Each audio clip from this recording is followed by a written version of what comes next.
Welcome everyone to the Goblins live show. Hope you're all doing well. We've got an awesome show lined up for you today where we are going to discuss the way how Suzuki have had to cancel sales of the GSX-R in Europe and the new ZX-10R from Kawi.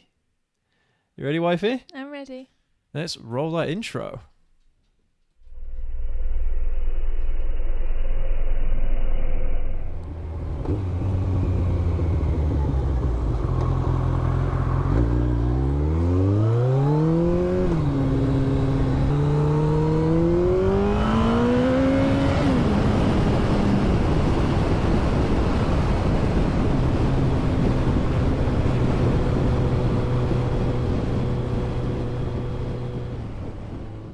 How are we doing, wifey? Yeah, okay. Yeah, doing all right? Yeah, you? Yeah, doing okay. Still got my neck injury that I'm... Working through. You'll see me grabbing onto my neck a lot like this, and it's just because I get a little bit of relief when I press down on it. But yeah, I mean, it's been giving me trouble this week, unfortunately. But Sorry to put on mute. yeah, it's been a pretty good week for you, isn't it, this week? Not that we're going to talk about that yet, No? in case someone's watching that knows me. Really? Yeah, not yet. Okay. Next week. Fair We'll enough. reveal that next week. We'll reveal next week. Your wifey's good news. But yeah, other than that, I mean, anything else that's been going on? We've been watching Total Wipeout. Total Wipeout Australia, yeah. Yeah. Oh, gosh, so funny. So good on Prime. If anyone can watch it, there's a particular scene which I think is it episode 2 or episode 3? isn't it? Something Yeah, it's like episode that. 2. Yeah, God, and it's this so woman goes funny. into the mud pit and passes gas, and that's the sound effect they put on it. It's like almost like a Oh, water droplet no. sound, isn't it? Yeah, It's- it's so funny. It broke us, absolutely broke us. So Yeah. I mean, we've got a slightly new setup now as well. We've got some arms for the mics, so that was exciting yeah, as well. So the wifey loves moving her mic around, so hopefully that'll I'm not allowed to touch it now. that'll help. But Yeah. the old stands that we had for the mics actually interfered with the wifey's keyboard. So on a little tablet there. So she start like pressing things, and she'd be like, "I don't know what this is," and it's because one of I'm like, what's going on? the feet is on one of the keys of the laptop. So yeah, that was. Hopefully say- that shouldn't happen anymore. You say little And, tablet, but it's not that much smaller than your laptop, really. No, it's not. No, but we reached 3K subscribers today. Yay! That's exciting. At 2:00, we were on 299. 2,999. Yeah. And we were like, we just want one more in the next 4 hours. And we checked about an hour ago, and we had another one, Yeah. which is cool. I just want to check that no one has unsubscribed. Yeah, we're back to No, 2,999. No, we're still on 3,000. So, I mean, I think it's a bit early to do something special today. So what the wifey and I have kind of planned for next week is we're going to do a bit of a Q&A for next week's live show. Anything So, you want to ask us. Yeah, any questions that you want to ask us on that day, we'll try and be as honest as possible. Yeah. So questions within reason, I guess. Well, yeah. Yeah, so you can get to know us a little bit better. Yeah. The other first question is going to be, What? what are your names? I'm Matt, that's Laura. Yeah. No, that's not our names. I actually have friends who are a couple called Matt and Laura. No way. That was an Brilliant. interesting pick of names. Yeah, that's funny. So yeah, think of any questions that you've got for us next week, and then yeah, we'll try and answer as many as we can. 125 guy, good to see you, mate. Mark, good to see you. Dope Style Gaming, good to see you. How you all doing? Hope you're doing well. So yeah, I mean, yeah, it's quite a momentous day today, I know. I think. It's amazing. I mean, Yeah. we're on episode 40 of live show. So we haven't even done a whole year's worth of live show yet. 52 episodes, and we're Oh, that's at one thing 3,000. that I think I should address. It. We haven't released any videos on Wednesdays for a couple of weeks. Yeah. And it's all just because of time. We haven't had a lot of time to film and edit the reaction videos. So Yeah, there's been a lot going on in the background. Some of what you guys know about, some which you will find out about. Yeah. not just Goblin related, but other stuff going on, hasn't there? And we've just run out of time a little bit. Yeah. So that's the truth. There's no excuses there. That's Yeah. the reasoning. We've just run out of time. Yeah. So I mean, hopefully So- we can pick those back up again from next week.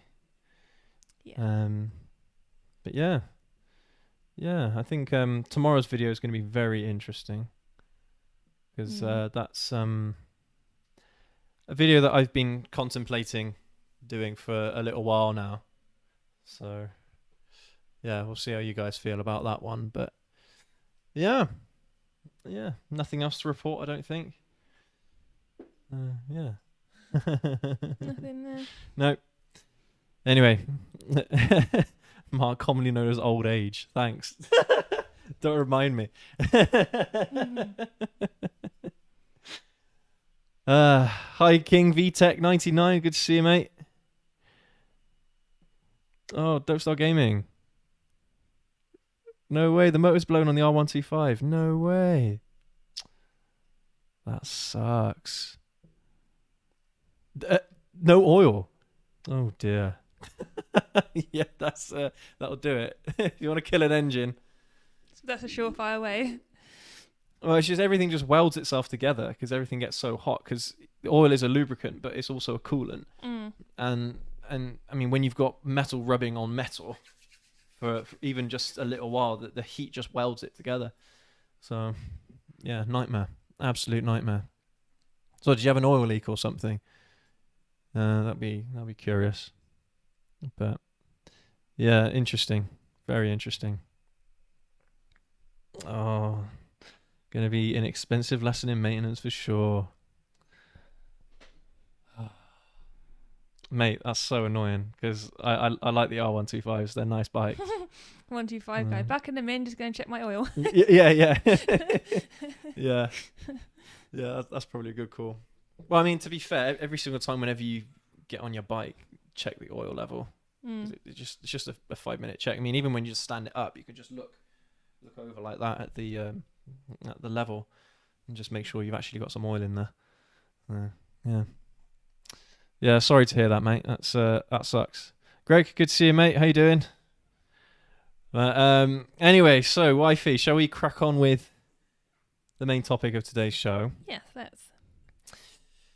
So it's a real bummer, this, because as much as Europe is trying to do good things when it comes to emissions and all that stuff, we've got another casualty of Euro 5, and that's the GSX-R 1000. Yeah.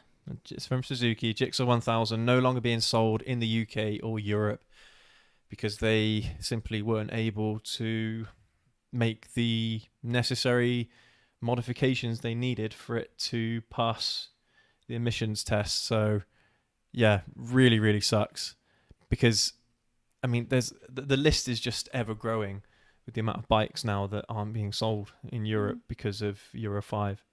It's ridiculous. And like, I kind of wish that they would have something that was a bit more international, something that maybe involved the American market as well, because these bikes aren't being affected in the United States. It's just in Europe. Yeah. So it would have been nice if, I don't know, governments, agencies, what have you, whoever makes these criteria for Euro 5 standards or Euro 4 standards, or Euro 6 standards now, is it for cars? Yeah.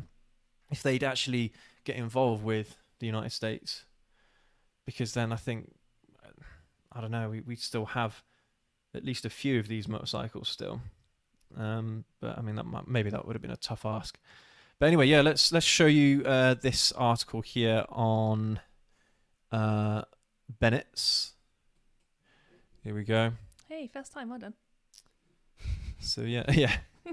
The Suzuki GSX-R 1000 gone from Europe after 2022.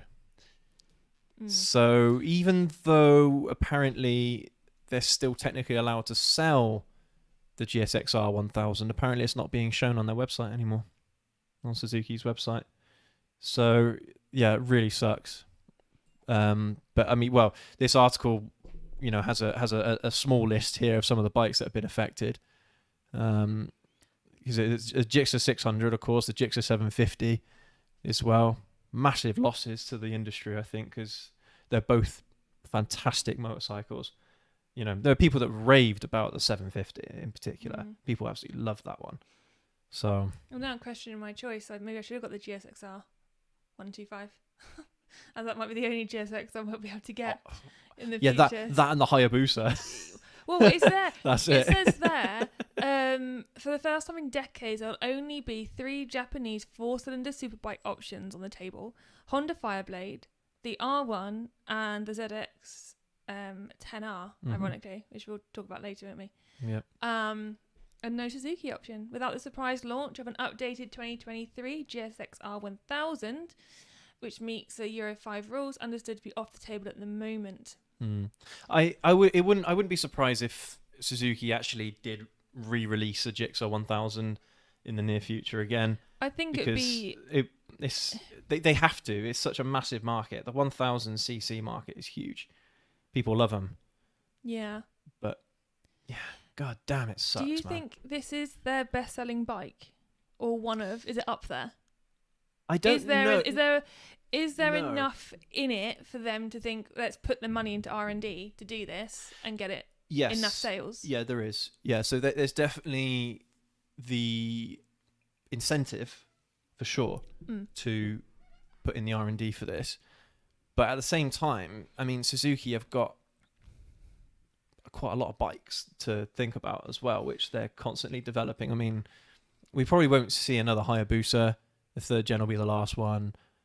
We're certainly not going to see any more 750s, and more than likely not going to see any 600s either, because they're off the table across the board in Europe. So I'm just but the 1000s is like the last flagship for a lot of these brands, so they have to at least try and bring them back if they're able to. I'm just going to link us back to last week's show when we were saying about how, you know, motorcycles going to go on forever. Not if they keep taking decent bikes like this away. Yeah. What are you all going to be on? 125s and blooming zeros? Yeah. Having to charge it every 100 meters. I mean, the worry about this is that, so even though Euro 5 came in 2021, it came in, I believe, the Euro 5 laws, brands actually had a couple of years leeway to develop new bikes to bring them out to the market. Yeah. It's a worry that Suzuki haven't been able to do that with this bike. Well, it says here,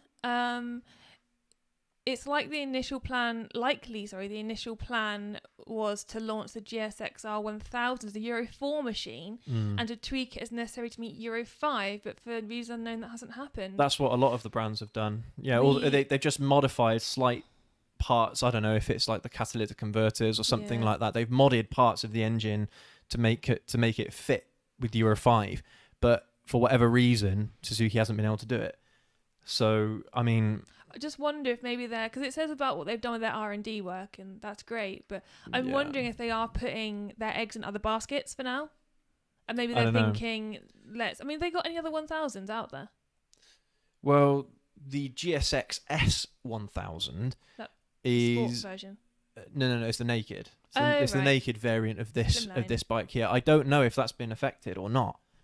So, they might, because I'm not sure if it uses the same engine. I'm assuming that it does use the same engine design, but I don't know. It could be something that makes the sport bike special is the fact that they rev high, they produce loads of peak horsepower.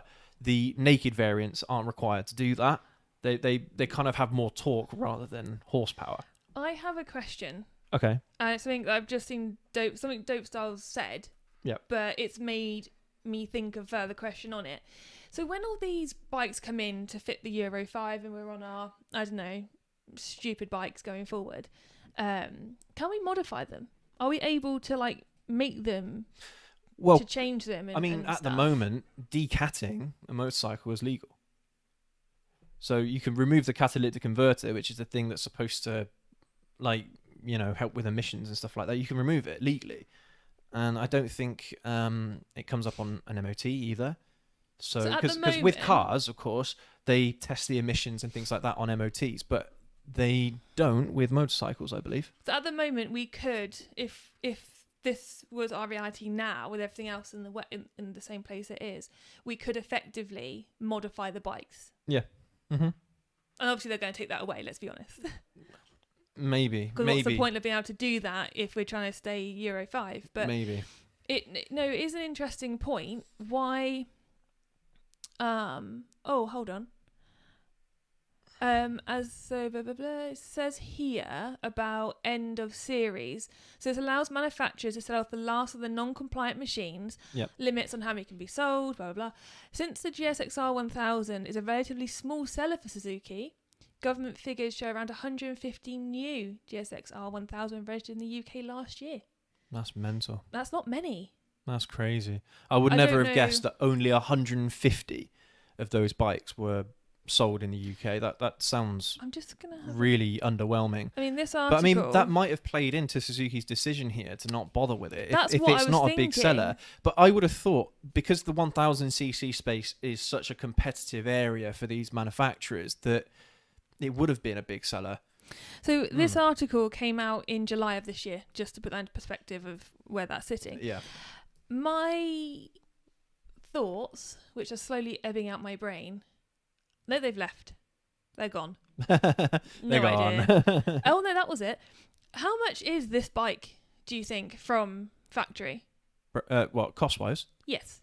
Well, it says... Oh, yeah. Says there, it's about 16k. And how much is a Hayabusa? About the same, 16k. So if someone was like, right, I can either get a Hayabusa or a GSX-R 1000, which route are they going to go down, do you think, if the price are comparable? Yeah, it's a tough one. Maybe that's why it's not... But I mean, the reason why the 1000s have crept up in price recently, well, I say recently, maybe in the last 10 years or so, is that they are producing horsepower numbers now that are relative to bikes like the Hayabusa. So it's kind of cannibalizing that sector of the market, because you can either have a motorcycle that produces, say, the same amount of horsepower but with less torque, or the same amount of horsepower with more torque but with more weight.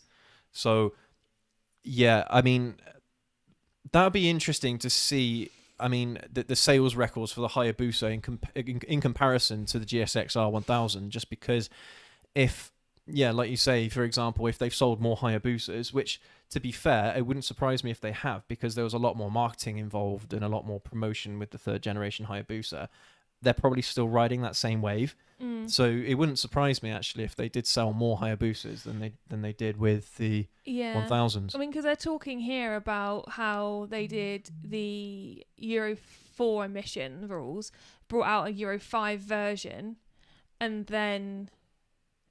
But they're saying that GSX-R is being kept on life support in markets with more lax emission limits, like America until it sees fit to bring the name back on an updated version. So I guess the door is still ajar, slightly, for it to come back. That's the thing. But I mean, only sell 150 flagship motorcycles in a year.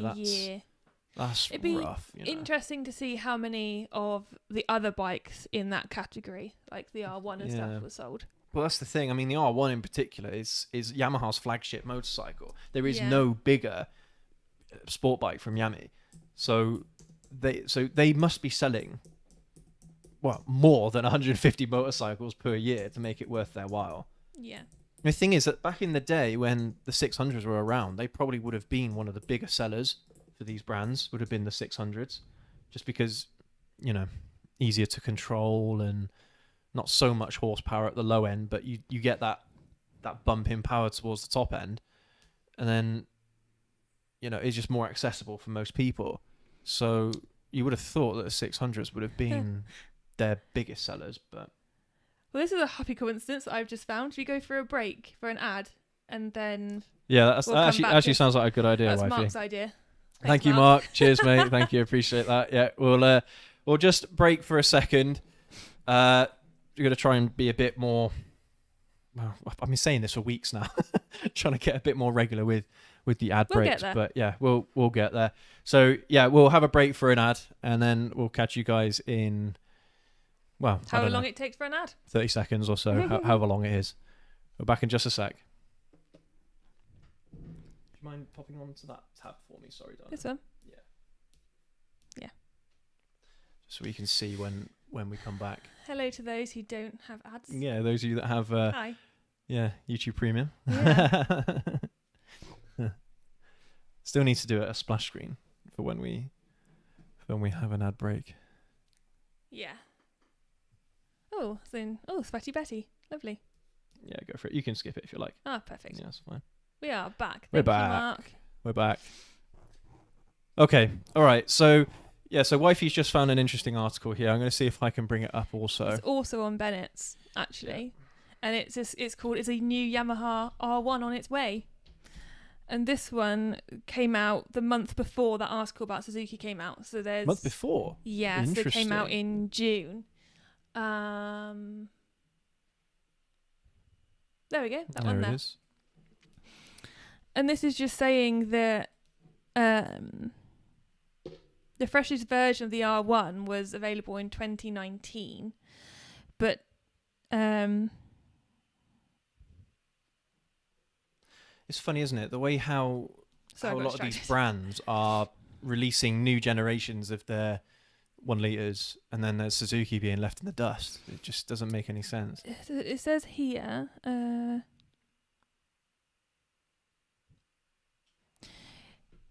Since this was classified as a heavily revised update for a 7th generation model that has been on sale since 2015, the time appears to have come for Gen 8 to arrive for a renewed assault on the newer Honda CBR 1000 RR Blade, yeah. and Kawasaki ZX-10R. So they're not even talking about the Yeah. Suzuki at this point. Like, it's already off the table, even though this came out before then. But I don't know. Maybe the writing's on the wall. maybe from back then, you know. could have been. I don't know. It's crazy. But it's just interesting that what I was looking for to see if I could see how many R1s have been sold or registered in 2020. Interesting. But I couldn't. But Yeah, that was It's interesting. going to be that difficult came out. information to find because unless the company actually releases their sales records for a particular quarter or what have you, then we're not going to know. But yeah, again, it does. I don't know. It's a shame because when people ride a Gixxer, regardless of which class it's in, if it's the 125 or if it's the 1000, the 600, 750, whatever, people rave about them. They absolutely love the Gixxers. And it's a classic. I'm sorry. They are classic bikes. All of them. The entire range. And now we're going to be, literally left with the Hayabusa. And that's it. And that, again, people are complaining about a 3rd gen Hayabusa because it's a downgrade, effectively. A downgrade from 2nd generation. You're getting less horsepower, similar amount of torque, but, less top-end horsepower. So it's kind of like, I mean, because let's be honest, like, as much as we love the tech features and the whatevers, well, some people don't, but as much as people like that kind of stuff, when it comes down to it, the experience of riding the motorcycle should be first and foremost. Yeah. And I'm sorry, but a lot of that is going to involve the torque and the horsepower. Are you disappointed in Suzuki for not putting their R&D in? No, I'm more disappointed in the Euro 5 laws, to be honest, than anything else. Can you kind of understand why they're not doing it? Do you think they should be doing it? Like, what do you think? I still think they should. Yeah, I think it's still worthwhile because there'll be a day very soon where there's going to be new emission laws and all of a sudden Hayabusa can't be sold. Again, the same way as the ZX-R 1400 can't be sold anymore in Europe. So what will a flagship be then? You trying to tell me that they're not going to have a flagship sport bike in their repertoire? Maybe not. No, that wouldn't make any sense whatsoever. What's Don't that worry, it's noise? just the clamp on the mic stand. Okay. But yeah, it wouldn't make any sense. So, especially when all the other brands are looking at 1000s as being their flagship motorcycles now. I mean, Honda moved away from the big displacement bikes a while ago. Obviously, Kawasaki are as well. Again, without choice of their own. And Yamaha have always stuck with the 1000. So it wouldn't make a lot of sense if Suzuki didn't follow suit. Honestly, I mean, I'm going to just have a quick look here on the Suzuki website for the UK and just see exactly what it is that they're actually advertising on their website now. What their flagship motorcycle could be. I mean, they've got the V-Strom series, Hayabusa. I'll show you guys, actually. Why not? So they've got, the V-Strom, Hayabusa. Okay, the GSX-R 1000. So these are still clearly being sold, which is good because I believe it's the same inline 4 that the GSX-R 1000 has, but obviously it's going to produce less horsepower, a lot less horsepower than its sport bike counterpart, the Bergman. That was what I was originally going to get. And then they got some dirt bikes. Do you remember that? That's it. Do you remember looking at the Bergmans? Yeah. That's what I was going to get, wasn't it, originally? Yeah. Again, they're good scooters. Again, they're good scooters. They're good products. SV650. But what I'm saying is that it's a very thinned out what's the word? Inventory. GSX-R 1000R in the middle. That's the Phantom. So that's What's that's like the limited edition one. So that's the one I think that's the last one that's being sold. Right, okay. But it's like the Fireblade SP RRR from Honda. It's like a special edition one. I see. So they will sell that one. Yeah. Right. But you can still buy this. You can still buy this up until the end of this year. You can still buy these. So it wouldn't surprise me if they have some of these left in stock that they're trying to shift. But they would have actually had another entry for the GSX-R 1000. So I know they got their Sport Tourer variant here still. The 125's on the end. 125's I really like the look of that one. It's really nice. It's getting thinned out. It is. With almost no hope of any replacements coming in future. I mean, I suppose you kind of think to yourself, well, is there any point? You know, should they just stick their R&D in electric or something, or hybrid or whatever these other brands are trying to do nowadays? Who knows? But yeah, a real shame. I think it'll be missed.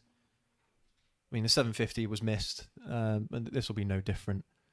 So, well, let's hope that Suzuki thinks actually it is worth it, and maybe they can do some kind of big promo push to sell more of their flagships. It's almost like if you started riding 20, 30, 40 years ago, you have all this amazing catalogue of bikes you can use, and if you're now trying to get into it, or you're trying to get from your CBT onto your big bike license, the body of fish is getting smaller and smaller. Yep. Yeah, so the choice is getting more and more limited now. Whereas back in the day, when you're, I don't know, from the 70s or 80s, there was probably a load of bikes you could have chosen. Yep. And all sorts of things you could have done, and now it's, again, linking back to last week, it's going to be harder or less desirable for some people, especially if they're 16, 17, thinking, right, I've just done my CVT, I'm going to work on my big bike license, I want that bike. And all of a sudden, does this statement sound a bit harsh to you? Maybe you guys can let me know in the chat as well, that Suzuki is kind of on life support at the moment. And the only bike that really is worth talking about at the moment from Suzuki's point of view is the Hayabusa. Well, Dope Style Gaming has put a really interesting point in. As far as I'm aware, Suzuki makes most of their money by building small cars in the Asian market and their heavy industry endeavours. I think bikes are currently their lowest earning sector at the moment. But it doesn't seem like they're trying, though, very much to promote their motorcycles. The last Suzuki that I saw that was being heavily promoted was that Hayabusa. And that was it. Maybe they want to slip out the motorbike market without people knowing. No, they can't do that. They can't do that. That would be awful. Honestly, that would be so sad. But you'd wonder why they're not putting more money into keeping their 1000 line afloat then. Yeah, I don't know. I don't know. It just seems like if they put more effort into marketing their motorcycles like the other brands do, you see adverts for Yamahas a lot. You see Kawasaki adverts quite a lot. You see Hondas all over the place. You know? I mean, the best marketing is actually to see people riding those kinds of bikes. I mean, that's the best form of advertising that they can do. So I don't know. They could do demo day events, more Like- demo day events. They like could. Kawi does. I don't think Suzuki do them. Do they? I've not seen any in the UK. Well, I'm sure they do, but I haven't seen Let's any. have a look. But Because that's Yeah, a great. I mean, that's how you found the ZH. Well, you didn't find the ZH, but that's how you experienced it, wasn't it? yeah, and it's a good opportunity to try out new motorcycles as well. These demonstration events, or if you go to like the MCN festival, things like that.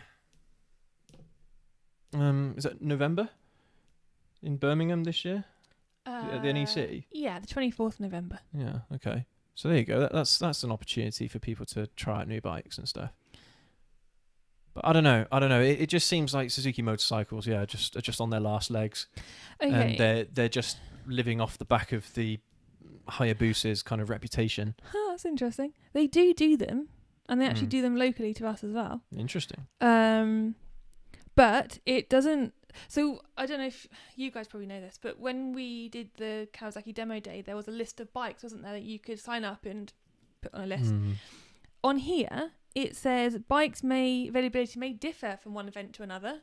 Speak to your local dealer in advance of the event. Mm. So it doesn't even tell you on here what bikes you will get a chance of riding, Interesting. which is a bit of a shame, because how are you going to know if you want to go or not? Yeah. I don't know. It's tough. Dirt Star Gaming, they don't need to put any effort with them pulling out of the MotoGP, not being bothered to R&D, no updates for their older bikes. The writing's been on the wall for a few years now. Yeah, that's interesting. It's almost like, they put all their eggs into making the third gen Hayabusa, and then everything else just fallen by the wayside, kind And of the thing. V-Strom, because there's two there coming out. But I can't Two imagine years. that the V-Strom are going to be the saving grace of Kawasaki motorcycles. Do you know what? Excuse me, Suzuki motorcycles, rather. Looking at it, I wouldn't want one. I don't think they look overly nice, in my opinion. To some No. people, they'd be great, but But no, I mean, they are for specific people. on the You know, back, certain people want those, but these aren't going to be the big selling motorcycles. but the pillion seat looks like a booster seat for a child. Booster seat. It does. Anyway, so yeah, it is a shame, and I think it would be nice to see a new generation GSX-R 1000, but yeah, I mean, it might not happen. I mean, like some of you lot have been saying in the chat, maybe the writing has been on the wall, and they don't see it worth their while if they're only selling 150 bikes a year Yeah. of their, one of their flagship motorcycles. Then maybe it isn't worth the effort. I mean, I don't. They probably sell a lot more Bergmans than they do of the 1000s, For and they delivery probably drivers. make more money off the Bergmans as well. Do But you know what? it's those sport bikes that are the things that draw people into a particular brand. Do you know what? I mean, I don't watch a lot of TV that has adverts on anyway, but I don't see Suzuki advertising much of anything. I saw recently an advert for their cars. When was the time before in that the you last saw in the one? last year. You've seen an but- advert in the last year. No. I know that they have like marketing campaigns that they do Right. at certain points, and there was a point in time, it was either last year or the year before, when they had some adverts for their cars that I saw. They were pushing their cars, But it's even like the Swift, Suzuki Swift. People love those cars. It's like even when you see like We Buy Any Car or Car Zoo or whatever it's called, the cars that they're showing on there aren't even Suzuki then. They're like No, Mazdas or something. But again, I mean, they're not exactly popular cars in Europe. I wouldn't have thought they were big in the United States either. I definitely see more Micras on the road than Suzuki Yeah, cars yeah. on the road. Yeah, defo. Yeah. But All right. Anyway, let's move on to some good news. Well, shall we have one more ad break? Oh, treat us. Go on then. One more ad break, and then we'll move on to the final topic of today's video, which is the 2023 ZX-10R. Yeah. ZX-10R. RR. All the R's. All the A complete R's. switch to us saying Suzuki aren't doing anything. Well, let's talk about what Kawasaki are doing. Yep. All right. Well, we're back in just a moment.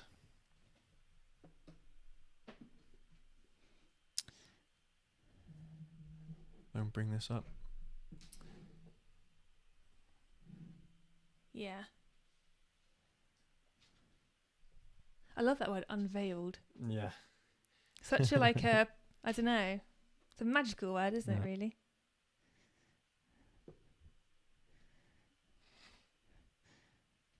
There we go. Ads There are we coming go. up. It's coming up. Ah.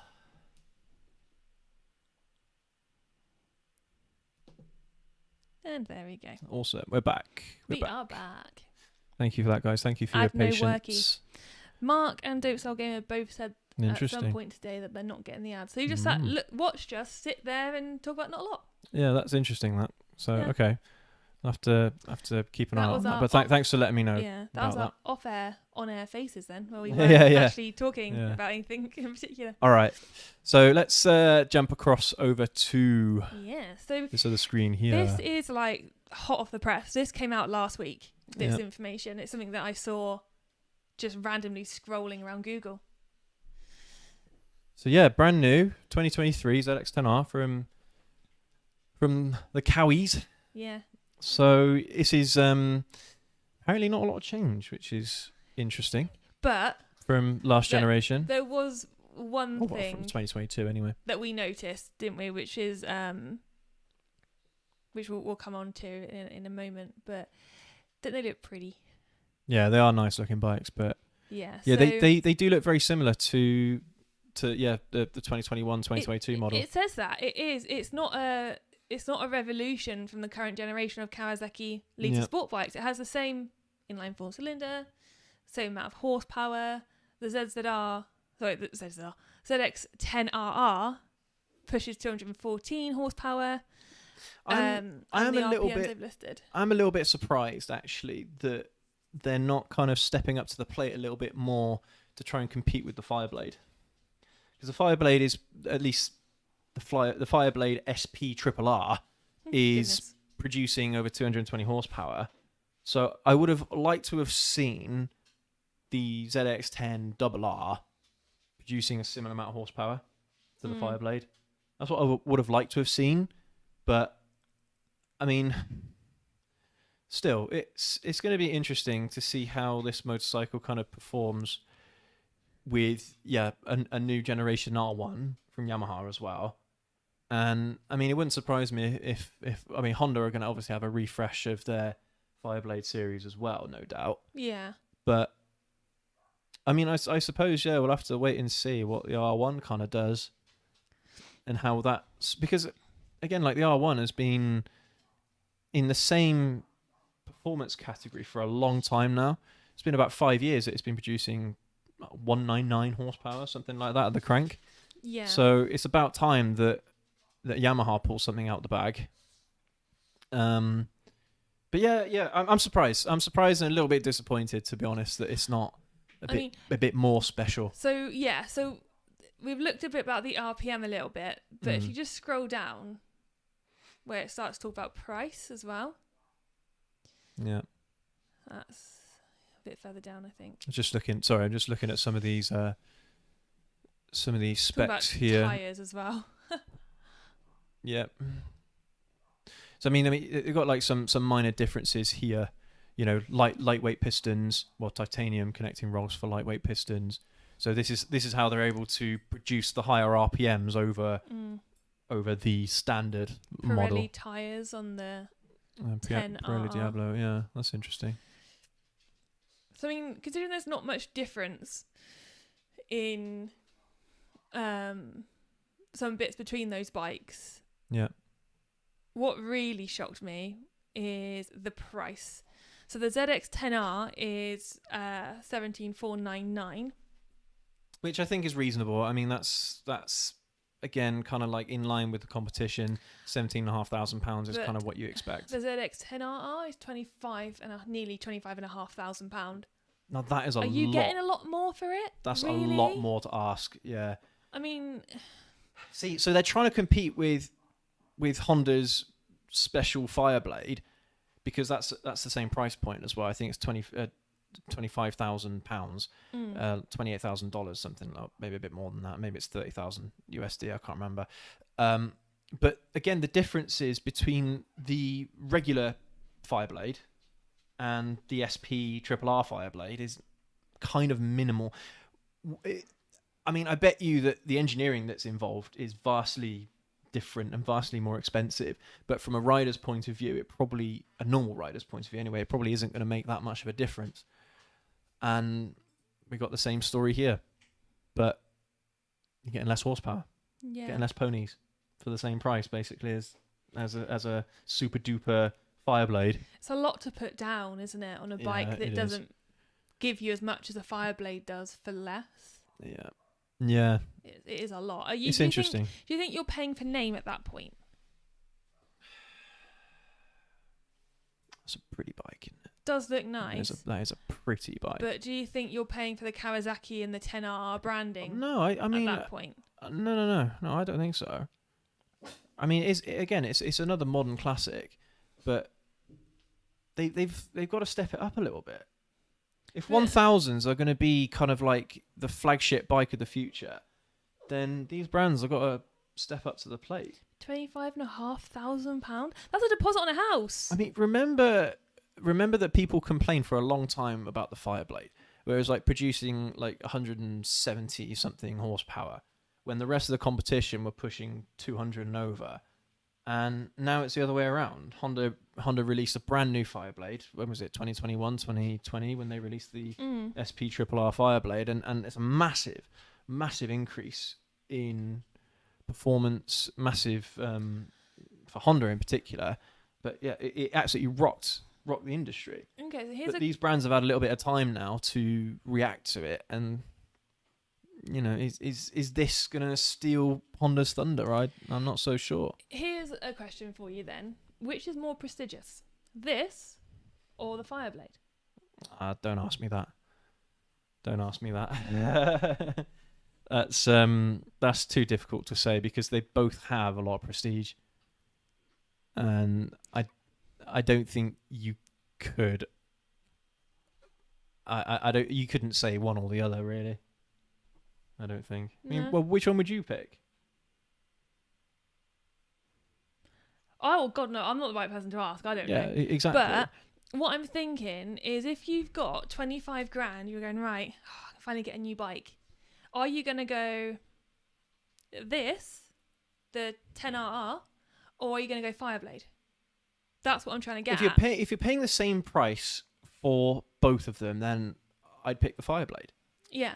So do you think that is worth 25 grand? No. It's not. No. If it was pushing 225, 230 horsepower, then yes. I say it would be. So how well do you think that's going to do, that bike? I don't think it will. I actually think the normal ZX-10R is going to sell better. I think it's more appealing because the price tag is a little bit more reasonable. Yeah, but that's what people usually expect to pay.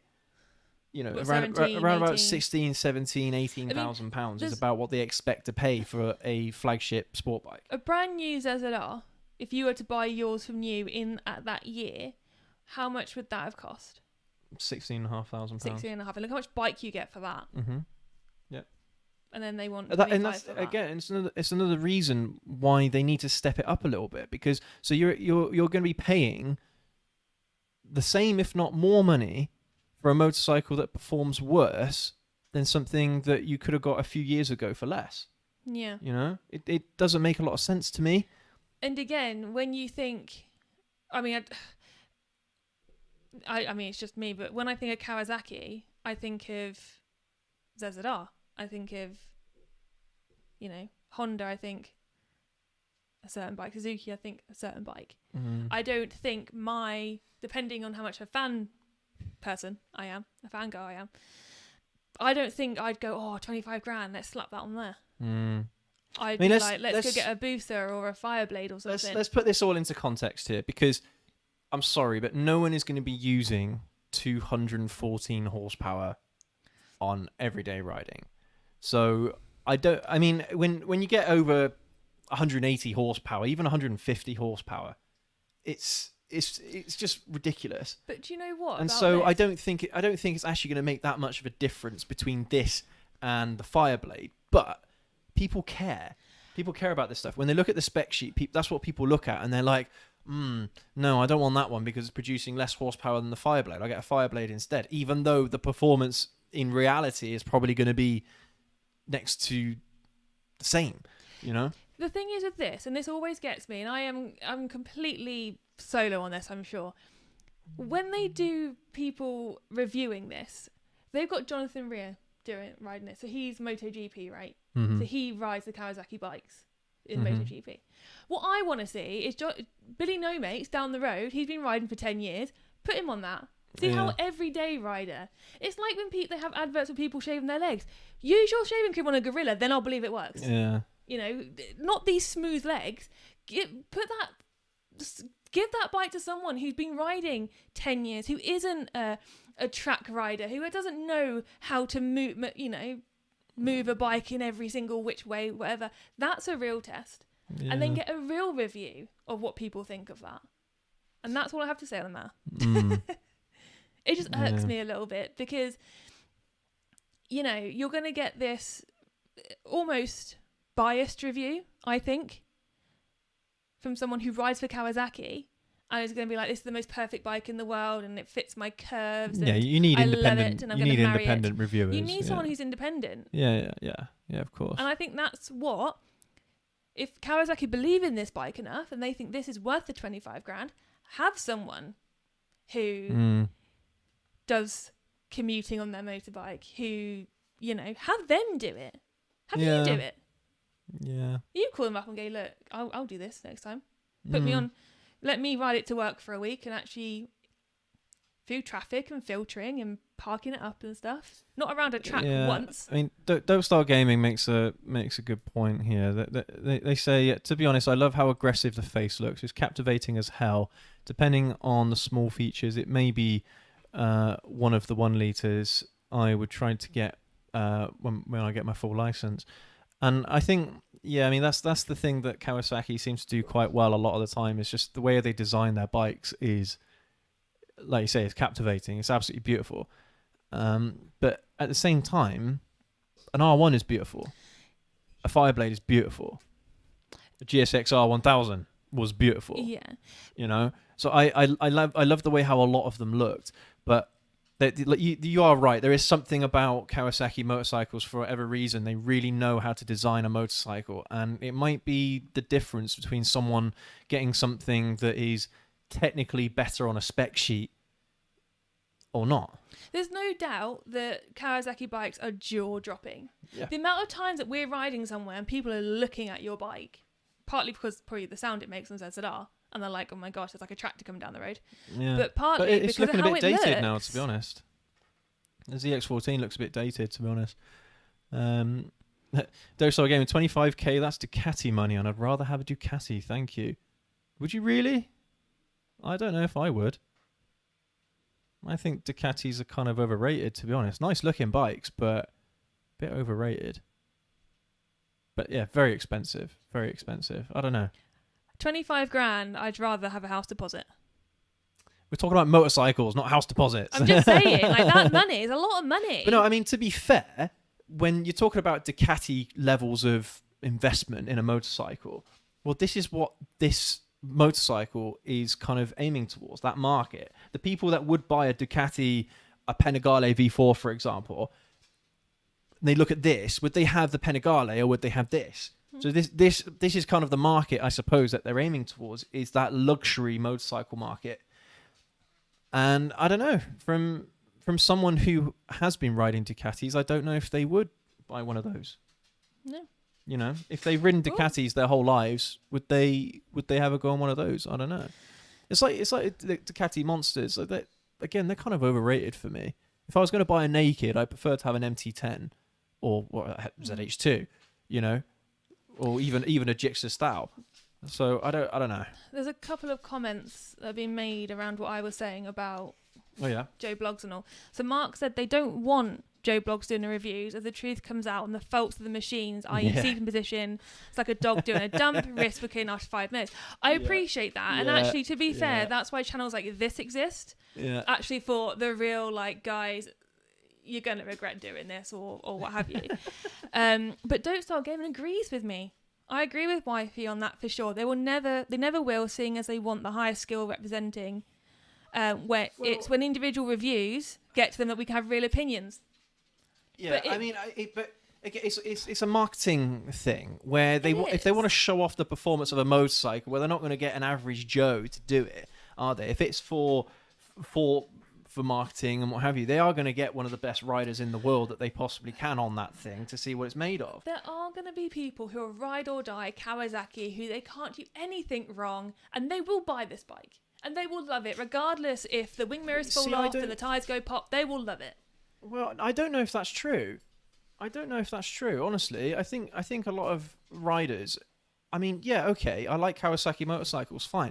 But that doesn't stop me from looking around at other bikes that I might want to ride in future. No, it just so happens that we've had Kawasaki's a lot. Yeah, I mean... We've had a Honda. For me personally, riding Kawasaki is fulfilling my childhood dream. Well, that's fine. Because when I was a kid, I loved the look of Kawasaki's, even from like the 90s and the early 2000s. I absolutely loved the look of them. And I always wanted one. And now I've had that experience. Now it's the opportunity to look at some of these other brands, what they have to offer, and I'm seeing a lot of good stuff.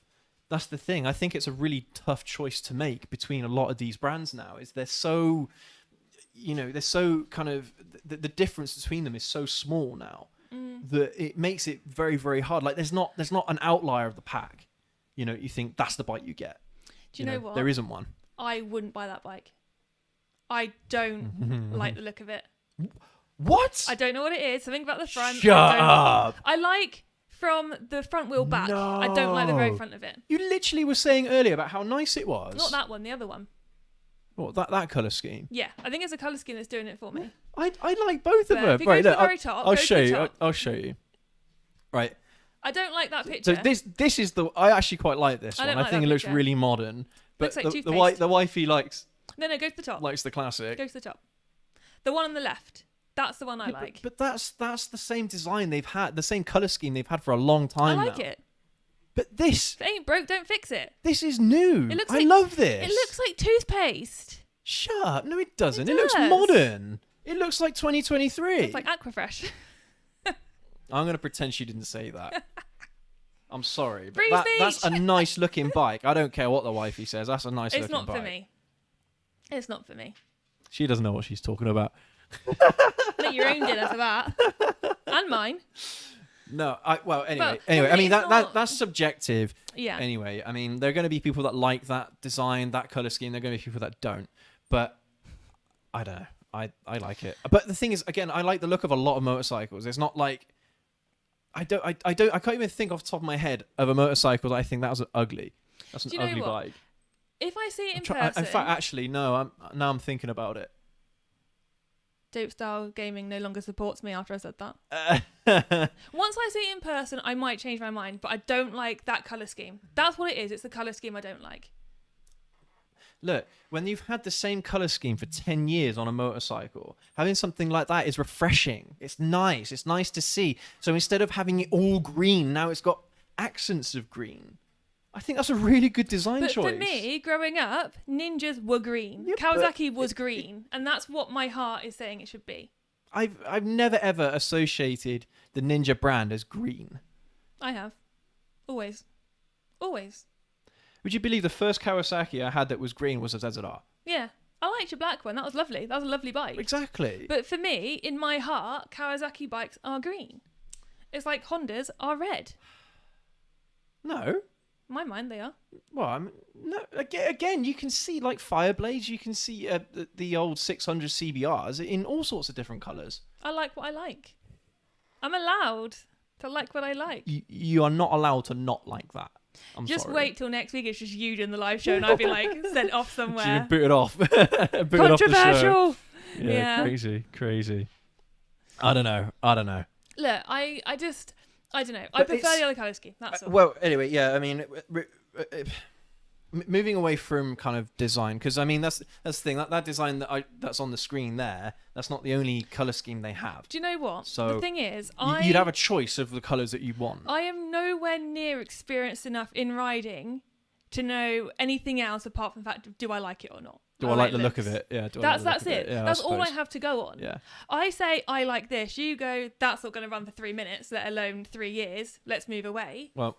Whereas I just go, oh, it looks nice. Oh, it's pretty. It's pretty. Yeah. That's about as much input as I have. So let me have that. Anyway, yeah. So I think Kawi hasn't done enough with this one. I don't think they've quite done enough. Because that's the thing. If Kawasaki, the brand that I know, is the brand that's always trying to push what they can do, then this isn't the best that they have to offer. You don't think they've pushed enough? Having said that, from Kawasaki's point of view, they might be thinking, well, we got the Ninja H2. Like, that is our flagship 1 litre, is actually the Ninja H2. But it's quite funny because I don't actually class the H2 as in the same category as this bike here. How much is a H2 brand new? That's a good question. I think it's about 25k. Maybe a little bit more than that. I prefer the look of the H2 to that. Personally, I think it's a nice. But they use a lot of the same design features. It's just that front bit. It's just that one bit I don't like. That's it. But the H2 has got that. But it doesn't look the same. Anyway. Sorry. I can't get over it. Anyway. I just can't. So, I mean, maybe from their point of view, they're like, look, as long as we've got a horse in the race, we still have the fastest 1 litre sport bike in the world. But people like the naturally aspirated stuff. So, I don't know. I mean, when you look at this bike and you look at a Ninja H2, would you buy one of those, the ZX-10Rs, or would you buy a Ninja H2? Basically, for around about the same price, which one would you go for? A few weeks ago, you said the H2 content doesn't get as many hits up as the ZR content. The ZH2. ZH2. Not the Ninja H2 gets a lot of attention. So, but when we do our videos, ZR gets way more, doesn't it? Yep. Do you think that's going to be the same? Yeah. I think the ZX-10R, for whatever reason, actually gets more attention on social media than the Ninja H2 does as well. Yeah, very similar story. Yeah. For whatever reason, people love the 1000 sport bikes. They love them. They love them. But so that's the thing. When I'm saying that, I'm not counting the Ninja H2 in that. Even though it is a 1 litre sport bike, it's different. Different, almost like a different class, isn't it? It's totally different class because it's supercharged. Yeah. You're effectively turning that 1000cc into a 1300cc. So in terms of effective displacement, you're forcing that extra air into the cylinders. You're forcing that. Well, you're putting more fuel in there. So I don't know. Maybe you can compare them. Maybe you can't. I don't think, from my perspective, I don't think I do. So, and especially if people do want a naturally aspirated option, then this isn't going to be enough for them. For those few extra ponies. Dope Style Gaming is once again back on the side. If I don't say anything else, I won't ruin it. Yeah. I once again support the wife's opinion on general company design language. Every brand does have its colours. They do. They do have their specific colour schemes, but like Lotus is green and yellow. Yeah, but that's the thing though, that they're not. They are because like the Lotus green is a famous racing green, but that's the thing. You could buy a Lotus Elise, for example, in a colour other than that, and it still looks like a Lotus Elise. But you know the KTM 7? I think of that in silver. Yeah, exactly. Because that's what we had. When actually, Caterham Racing, I think, actually used green as well because the Caterham Lotus. With the dog's on the drum kit. Yeah, he's all right. With the stripes, yeah. Yeah, exactly. It's just what you're used to. Yeah. Is what you associate it with. I mean, brands like to have their certain colours because it makes them more, what's the word, recognisable, I suppose, things like that.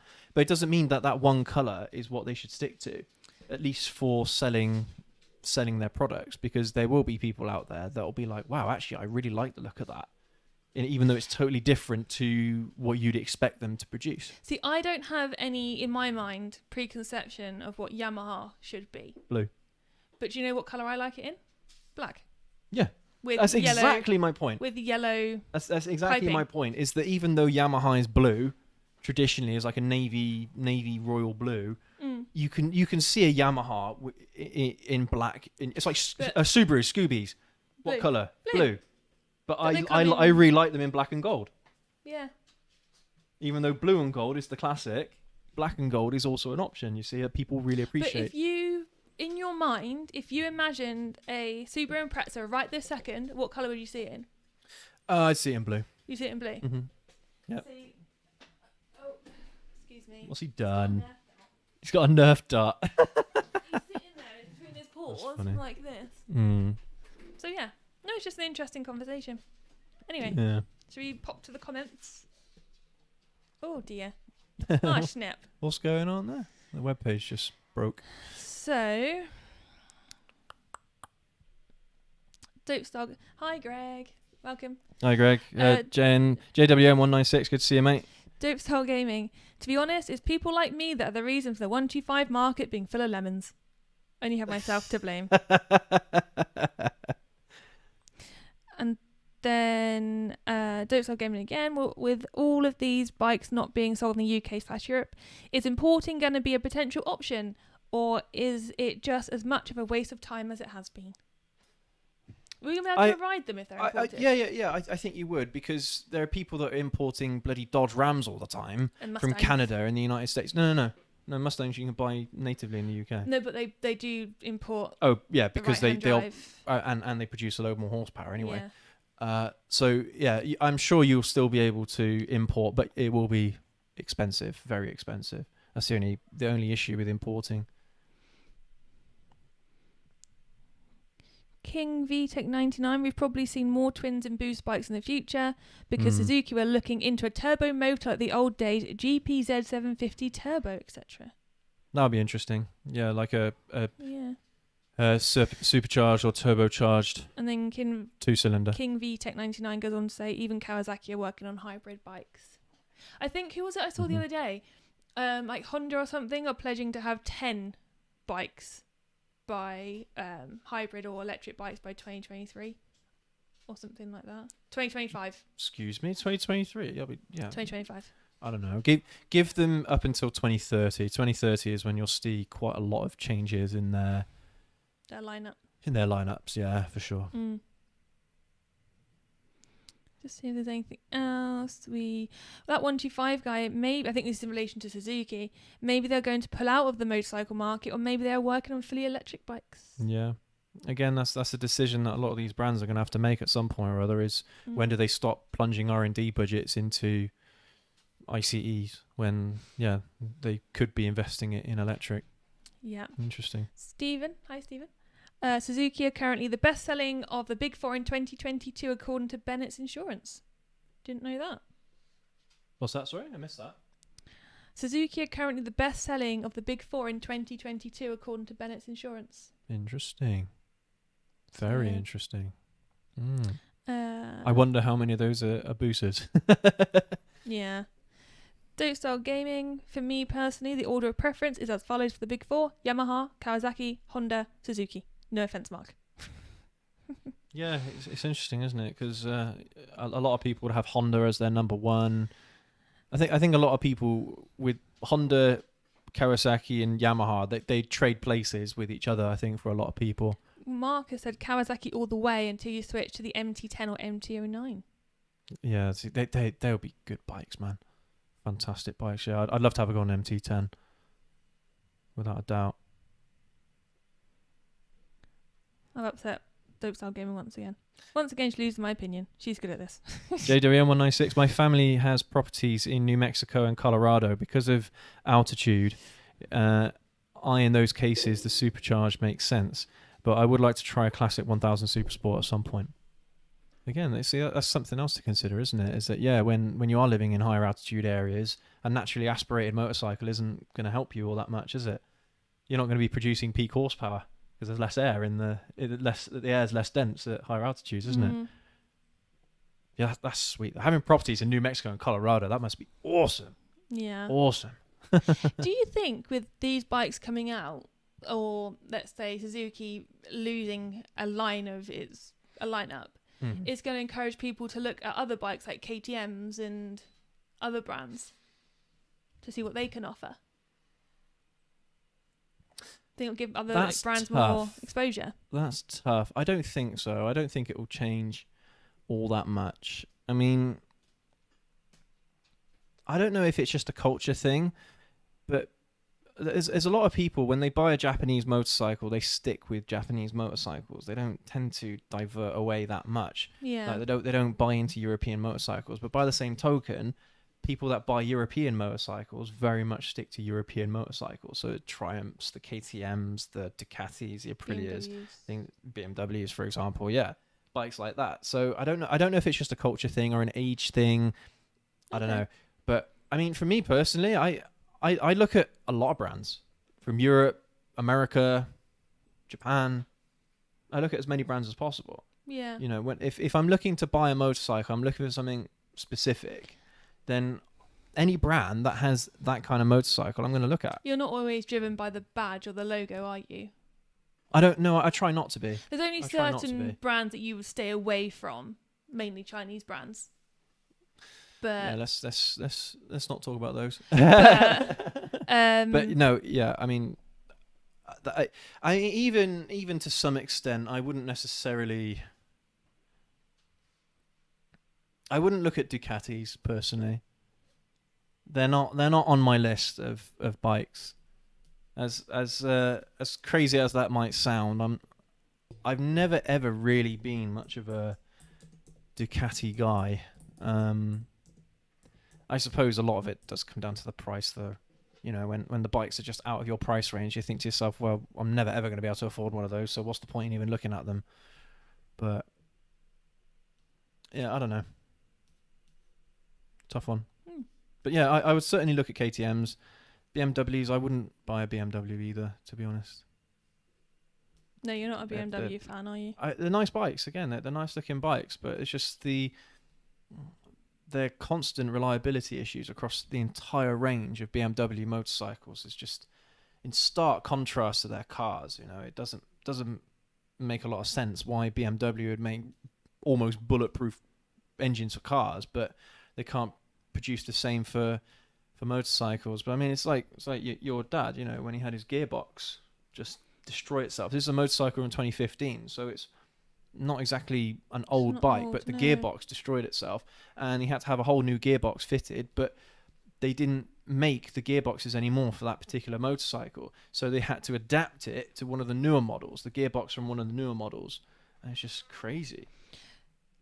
But there's certain things that my dad was saying that if he wants to fit even like heated grips, it'd have to be fitted by a BMW dealer, wouldn't it? Because as soon as you try and plug anything in, the battery will just cut out or something. It's really bizarre. Yeah, well, it's like you can't charge the battery yourself. You have to charge the battery. You have to take it to a BMW dealer to do it, because it just, I don't know.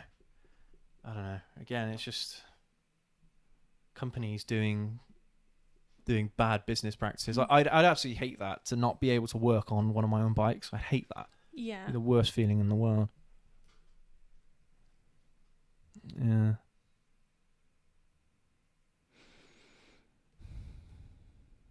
Dubstyle Gaming, Goblin Rides. What upcoming bikes are you excited for in the next EICMA show in November? Personally, I'm hoping for the European announcement of the ZX-4R and more colorways of the R7.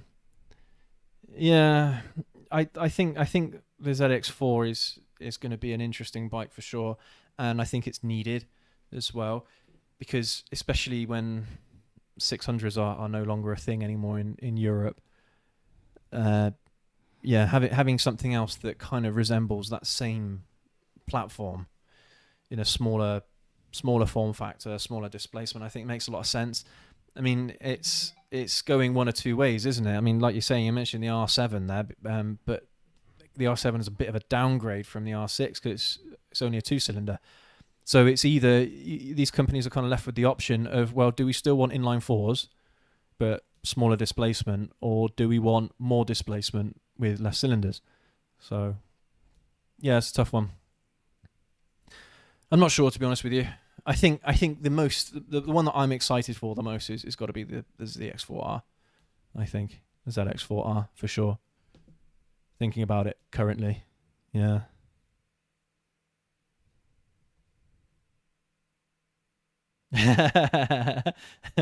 Stop hating on Ducatis. They are art. Yeah, I like that. I like the look of them. Yeah, they're nice looking bikes. Colon has just joined. Hi, Colon. Hi, Colon, mate. Good to see you. Just got back from a ride getting my newly brought R1 home. Sweet. Nice. Very nice. Very nice. Exciting times. Yeah. Yeah, I don't know. I mean, if I ever do get an opportunity to ride a Ducati, then I might change my mind. But yeah, at this point, I'm not overly enthralled by Ducatis. I don't think there's a lot more motorcycles that are on my list. Ducati bikes are kind of like on down on the list for me. Like it's just personal preference, really, more than anything else. I mean, I'm not so sure about their reliability or what have you either. Like you said though, once you I'm not ride it, I'm not such a fan of the dry clutches either. So some people love the sound of the dry clutches. I don't know if I do. I don't know. Again, I might change my mind. Who knows? If anyone is looking for this motorcycle live that has been mentioned, the motorcycle show, if you go onto the actual website, you can enter a competition to win a 2023 Ninja 400. So just in case anyone's interested, you can do that on there. Yeah. Okay.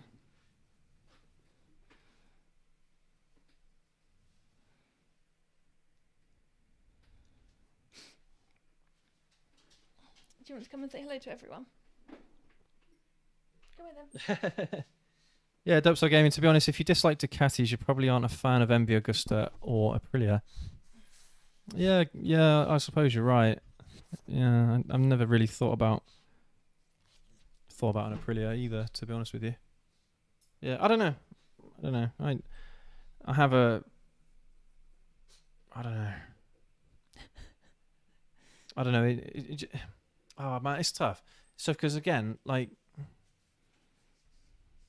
when you look at an RSV4, you think, wow, that's a good bike, isn't it? It's a good looking bike. But again, I don't know if I would have one myself. Yeah, that's an interesting one. I don't know. Yeah, JWM196, the BMW G310R, 2021. It's been good. Yeah, I think. Do you know the G310R? No. So it's a single cylinder 300cc ish BMW. And it's not made in Germany, it's made in India. Oh. So even though it has the BMW branding on it, it's assembled in India. Okay. But yeah, I think if you're looking at that class of motorcycle, I think the G310R is got to be up there as one of the best ones that you can buy on an A2 license here in the UK and Europe. So yeah, it's a good one. But then again, though, if I was going to look at a G310R, I'd be more inclined to look at a 390 from KTM. To be honest, a 390 Duke, because again, you get the single cylinder, you get more torque and more displacement. So I would have looked at one of those as well. I think if I was on A2 at the moment, that's one of the bikes that I would certainly look at. But yeah, a decent bike all in all. I think the G310R. But yeah, interesting. Yeah, a lot of really good comments there, guys. So yeah, I really appreciate that. Loads of food for thought in there, and yeah, it's always great to see your opinions and how you chime in to the topics that we discuss. But yeah, it's tough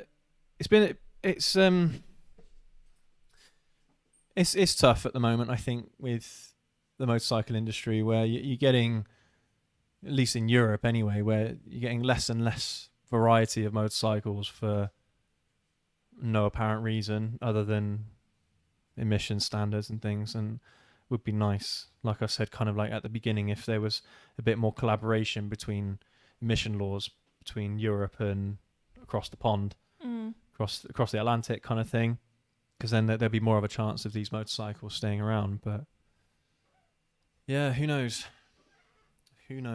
But hopefully, yeah, it works out for Suzuki. We'll see. We'll keep an eye out on that. See if there's anything that comes around the corner that they might do, especially if what you guys said was right about Suzuki selling the most motorcycles in the UK, then yeah, it might be worth the investment. But yeah. So anyway, next week's show, yeah, like I mentioned at the beginning of this show today about we reached 3K subscribers today, which is absolutely awesome. So yeah, thank you so much again to all of you who have subscribed. You guys are wicked. So next week's live show, we're gonna have a Q&A. So have a think about anything you want to ask us in next week's show, and we'll try and answer as best we can. Gives you guys an opportunity to get to know us a little bit better. Doesn't have to necessarily be motorcycle related, does it? No, anything you want to know. Anything that you want to know about us, then yeah, we'll try our best to answer them. But yeah, so that's going to be like a little special. Yeah. Little special from us next week. So yeah, from Matt and Laura. Yeah. Yeah, that's right. So, but yeah, tomorrow's video is going to be interesting. I think a lot of people are going to have some opinions on tomorrow's video, so I'm looking forward to seeing how people find it, how people react to it. It's going to be an interesting one. But yeah. So anyway, I think we're going to leave the show here for tonight. Yeah. So thank you everyone for joining us, and yeah, I'll catch you tomorrow. If I don't see you tomorrow, I hope you have a good weekend. And the wife and I will catch you all next week. Ride safe. Ride safe. Yeah, thanks again for watching, guys and gals. We'll see you next week.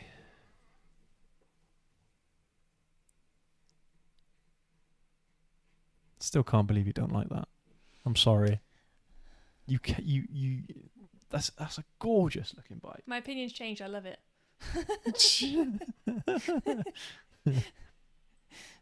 Yeah, because that's the classic color scheme. Yeah. That's the 2021 model. Yeah, it's the same. Like what I like. Same one again. Yeah.